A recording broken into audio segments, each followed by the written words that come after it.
যুবক তার যোগ্যতা নিয়ে কটাক্ষ শুনে বেঁচে থাকে। সে ভাবে আমার ভাই স্নাতক করেছে, আমার চাচাতো ভাই চাকরি পেয়েছে, বাকি সবাই ভালো করছে, তিনি ইতিমধ্যে বিয়ে করেছেন, আর আমার দিকে তাকাও, আমি কিছুই পাইনি, আমি এইগুলোর কোনোটাই সম্পূর্ণ করিনি। ওহ, আমি এতগুলো বছর নষ্ট করেছি, আমার এটা করা উচিত ছিল, ওটা করা উচিত ছিল।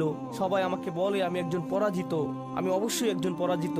ইবলিস কি করতে চায়? সে আপনার জীবনে আপনার চারপাশের লোকদের কিছু বলতে চায়। তারা আপনাকে এমন কিছু বলে যা আপনাকে অকেজো, অপদার্থ অনুভব করায়। এমনকি তারা এটা বুঝতে পারে না যে তারা এটা করছে। এমনকি তারা এটাও বুঝতে পারে না যে তারা আপনার উপর প্রভাব ফেলছে।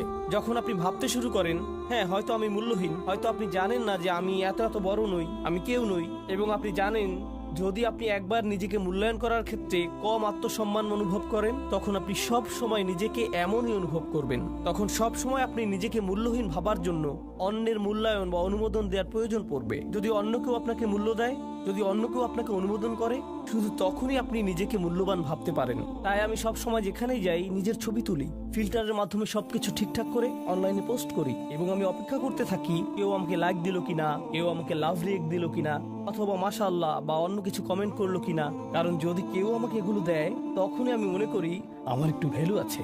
ওকে, এখন আমি কি করব? আমার আরো মূল্য দরকার, কারণ আমি আবার মূল্যহীন হয়ে গেছি। আমি 2 দিন ধরে কোনো কিছুই পোস্ট করিনি, আমাকে আবার ফিরে আসতে হবে, আমাকে আবার বুঝতে হবে কেউ আমাকে মর্যাদা দিচ্ছে।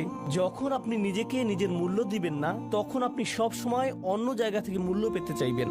সব সময় চাইবেন অন্যরা আপনাকে মূল্যায়ন করুক, সব সময় অন্যদের কমপ্লিমেন্টের জন্য তাকিয়ে থাকবেন। যদি কেউ আপনাকে দেখে কিছু না বলে, আপনি তাকে বারবার জিজ্ঞেস করবেন আপনার কি মনে হয় এই বিষয়ে, আপনার ওই বিষয়ে কি মনে হচ্ছে, আপনি এটা নিয়ে কি ভাবছেন, আপনি ওটা নিয়ে কি ভাবছেন। কারণ আপনি অন্যদের মতামত ছাড়া নিজেকে অপদার্থ মনে করেন, এবং এভাবে আপনি ভয় পান।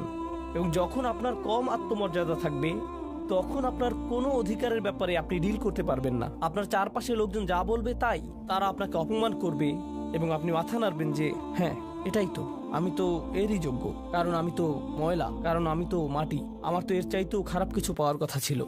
যাই হোক না কেন, মাঝে মাঝে এমন কিছু মানুষ আসে এবং বলে তুমি জানো তুমি তো কুকুরের চাইতেও খারাপ আচরণ ডিজার্ভ করো, তোমার তো খুশি হওয়া উচিত যে আমি তোমার সাথে এমন কোন আচরণ করিনি, তুমি তো ভাগ্যবান যে তুমি এর চাইতেও ভালো আচরণই পেয়েছো। এবং আপনি যদি এই ধরনের কথা অনেকবার শুনতে থাকেন, তখন কি হবে? আপনি এগুলো দ্বারা প্রভাবিত হতে শুরু করবেন।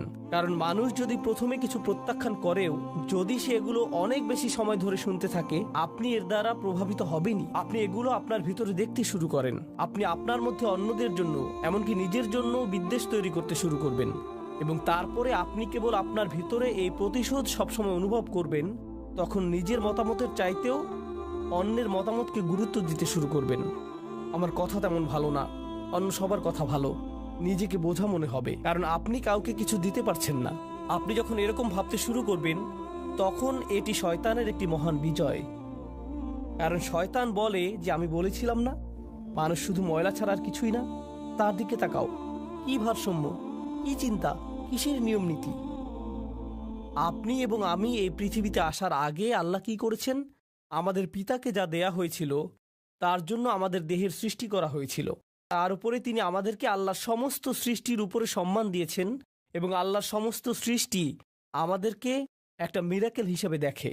আমরা সবাই, এমনকি আল্লাহর সৃষ্টিগুলো আমাদেরকে আল্লাহর অলৌকিক সৃষ্টি হিসেবে দেখে। আল্লাহর কৃতকর্মের প্রতি বিস্ময়ে সিজদায় পড়ে। এখন বেহেশতের ফেরেশতারা এমনকি আদমের প্রতি ইমপ্রেস, এমনকি আদমের প্রতি তারা মুগ্ধ। কিন্তু আপনি আপনাকে নিয়ে মুগ্ধ নন। আপনি ভাবেন আপনি মূল্যহীন,